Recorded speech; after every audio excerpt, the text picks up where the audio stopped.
everyone, welcome back to Nintendo Prime. It is Wednesday, September 15th, 2021. We got 5 massive stories for you guys. Really a jam-packed show, so I don't want to waste too much of your time. I do want to mention this is a sweatshirt, our hoodie from our latest run of brand new merch that you can find down at the top of the description if you're interested.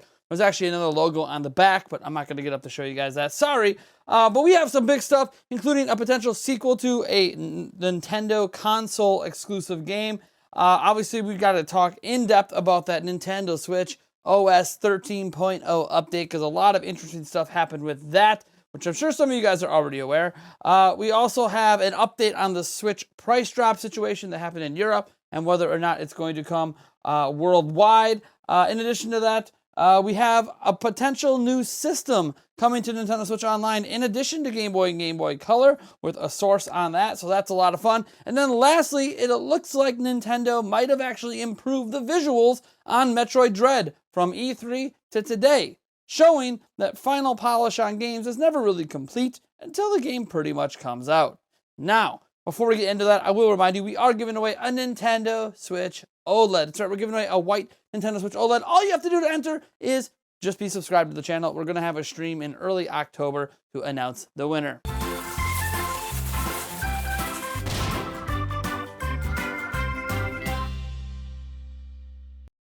All right, so this first story comes from the Daemon X Machina camp. If you guys remember Daemon X Machina, it was a mech-style fighting game. Well, not really a fighting game, but a mech-style game that came out years ago on Switch, and in 2020 it did launch on PC. And the game's producer, Kenshiro Tsukuda, had this to say about a potential sequel. He says, "This isn't really an announcement, but I'd like to make a strong assertion that we will make some kind of sequel," in reference to Daemon X Machina.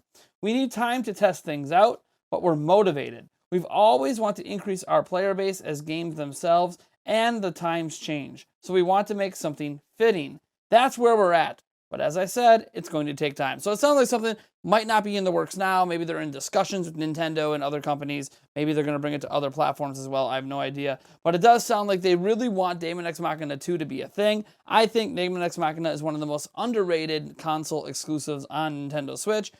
So yeah, they also recently did a game trial, and this is really why we got the interview. They did a game trial out in Europe for this game, where you got to play it free this entire week. So that's, another reason this game is back in the news. So yeah, Daemon X Machina sequel. Sounds like it's something we're going to get eventually, and it'll highly likely be also on a Nintendo platform. All right, our next story comes from the former editor-in-chief of Kotaku, but he currently works at Axios Gaming for their newsletter as the co-author, and he actually talked with Nintendo of America, that is, to confirm things about the price drop happening in Europe, whether or not it's going to come stateside. And here are the exact statements he said, according to what Nintendo has conveyed to him.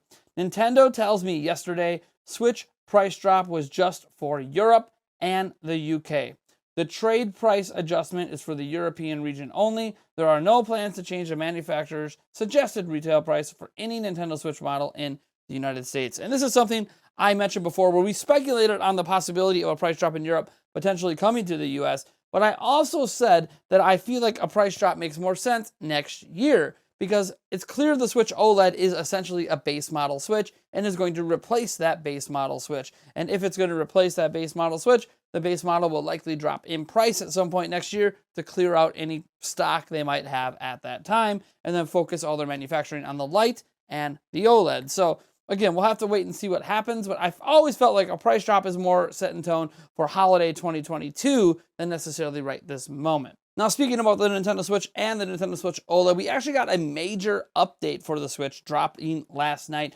OS update 13.0.0, and this is obviously a big one. One of the biggest features, arguably the biggest one, is Bluetooth audio support.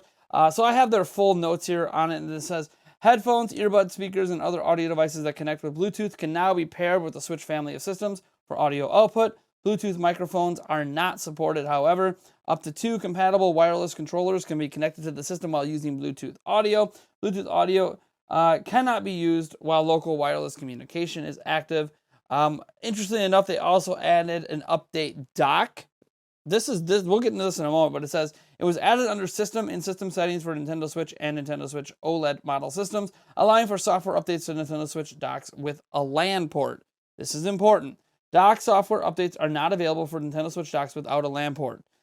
This feature was not added to the Switch Lite, obviously, and you might be wondering, well, that's weird. Why? Okay, so can it be added to current Switches if you have one of those dongles? No, only the dock with a LAN port, which is model HEG007, can be updated. This is the dock that comes with the Nintendo Switch OLED model. So, no, we'll get into that in a moment on what this might mean, but for some reason, we need firmware updates available to that dock, but not the current one, which suggests there's been more changes under the hood than just adding a LAN port. But we'll get into that in a moment. Beyond that, they did add a maintain internet connection in sleep mode was added under sleep mode in system settings. When the setting is enabled, systems with wired internet connections will maintain internet connection even while in sleep mode. Again, this seems to be specifically an update related to OLED, although obviously wired connections can exist with a dongle. This allows for software and add-on content to download to the system while the system's in sleep mode, and the setting will be enabled by default when you install this update. When the setting is disabled, the system will connect to the internet only periodically, which decreases your power consumption. Note, systems that are not updated to 13.0.0 or later behave as if this setting is enabled. All right, the method to initiate calibrate control sticks in system settings was changed. From system settings, go to controllers and sensors, select calibrate control sticks, and then fully tilt the stick in any one direction and keep it tilted for a few seconds to begin calibration. Another major change is users can now view whether or not their wireless internet connection is using the 2.4 gigahertz or the 5 gigahertz frequency band under connection status when selecting internet to system settings. Obviously, to ensure for people who don't have their different settings set up with different frequencies, you can now actually make sure that you're using the correct frequency. Obviously, 5 gigahertz being better, but if you're further away from the router, you're obviously going to want to use 2.4. So it's all about whatever use case works for you. So this is all obviously amazing stuff and makes me really excited. But why is there an update specific to the Switch dock? That is what I want to know. We're going to dive deeper into that in tonight's Nintendo Prime podcast at 8 p.m. Central Time. But I'm very curious, like, why does that dock in particular need an update? And why does this have a feature that the other dock doesn't? Which obviously makes me feel like the old dock and the old Switch is going to get phased out. Again, supporting my theory that Switch OLED is a straight-up replacement. What could they possibly need to update? It's just an interface. So it'll be interesting to see what, if anything, this means. We can begin to speculate on, is this for a future Switch Pro, where they're going to use the same dock and they want to be able to update the docks to support, I don't know, DLSS. Is there more hardware under the hood? I will note right now, when we get the Nintendo Switch OLED in, we're going to be doing a full comparison of the OLED to the base Switch to a Switch Lite, and we're going to even take them apart, including the old dock and the new dock. We're going to take those docks apart and see what exactly is different under the hood beyond, obviously, the addition of a LAN port. Obviously, there must be some sort of memory module or something like that because there's firmware, so we'll have to see if there's even a potential for future things. Like, if it's a lot beefier board, it's going to make me wonder, hey, is there a potential for upscaling or something in the future through the dock? We'll have to wait and see. All right, getting into our next story, we have to talk about the Nintendo Switch Online service. So we all know the rumored Game Boy Color that's supposed to be coming, likely announced at the next Direct, whenever that Direct happens. Going to be probably a major addition headed into this holiday to the Nintendo Switch Online service. But we also talked about how Eurogamer said, hey, there's going to be more than just Game Boy and Game Boy Color coming to Switch, probably in the next 6 months. That Nintendo's going to almost rapid fire get a bunch of consoles on there, and some of them might not even be Nintendo. That opens the door to Sega Genesis and whatever else. But what if I told you that now we have somebody saying that we are going to get the Nintendo 64 added? That's right. Nate the Hate on his latest episode of his podcast came out and said, hey, look, remember, because he talked about stuff before Eurogamer, and then Eurogamer kind of confirmed things that he said. He is now saying that, hey, we're going to get the Nintendo 64 on the Nintendo Switch sometime in the next year, and that's pretty much the gist of it, of what he's heard. Nintendo 64 is coming. But then he speculated that because of the high value that Nintendo places on N64 games, this could lead to a potential extra price tier for Nintendo Switch Online that's more expensive, but you have to pay that price tier to get access to Nintendo 64. Again, that's pure speculation on his part, but it is interesting to think because Nintendo does actually value Nintendo 64 games quite highly. But supposedly Game Boy Color coming soon. Nintendo 64 coming sometime next year, and supposedly there's other platforms coming too. So there's a lot of craziness about to happen with Nintendo Switch Online, and it feels weird that now Nintendo is taking Nintendo Switch Online serious. Why weren't they doing this the whole time? I guess that's something only they can answer. Now, our last story is an interesting one that kind of got tacked on late in my thing, and that's because it came from Samus Hunter, and you might be thinking, oh, Samus Hunter, we got another rumor. No. Samus Hunter is actually noting that in the latest commercial for Metroid, because there was a new commercial that dropped today for Metroid Dread, that it's graphically better. Now, you're not going to necessarily watch that commercial and notice that. You're going to have to see some comparisons, so we're going to do our best to show it. She said on Twitter, did you catch the graphical improvements in the latest trailer/commercial for Metroid Dread? There are many small improvements, even in Samus's model. I have prepared a small video that shows a sequence, and we'll show you a little bit of that video, but it's pretty short. And then I'll show you the screenshots here. So, you see the E3 2021, with Samus, loading up a charge shot or something like that. And then you see the commercial version. Yeah, that definitely looks a lot more cleaned up and a lot crisper. Then we see, obviously, Samus pulling back and aiming up at Emmy, which we've seen in the original E3 stuff.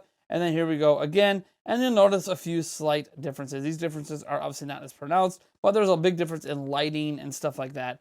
And there's just more differences, we have one where Samus is out of focus and seems to be focusing on something in the background from E3 2021. And then here's the new one. There is definitely a difference in lighting there for sure. That's a pretty big difference actually. It's pretty stark to me.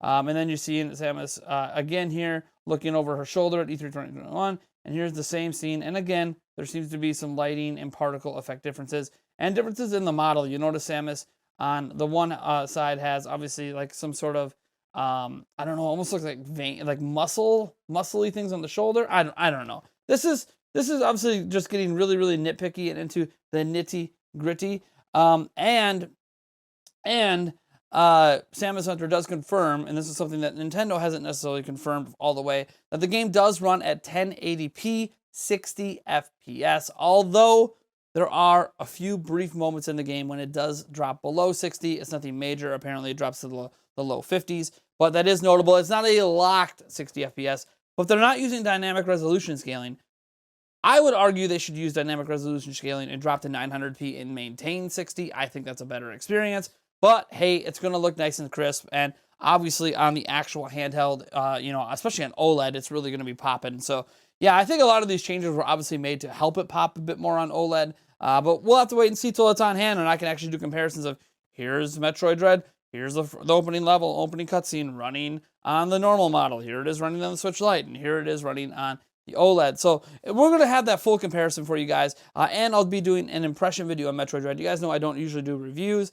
I'm debating on if I'm going to call it a review, but I'm definitely going to give you some final thoughts on that game a few days after launch. I'm thinking Monday after launch because I got to give myself some time to actually play the game and not feel like I'm rushing myself to actually get some good thoughts. And then on launch day, I think we're going to have launch day of Metroid Dread and OLED. We're going to have our full breakdown comparison of the OLED compared to everything else, including taking all the system and the docks apart to directly compare.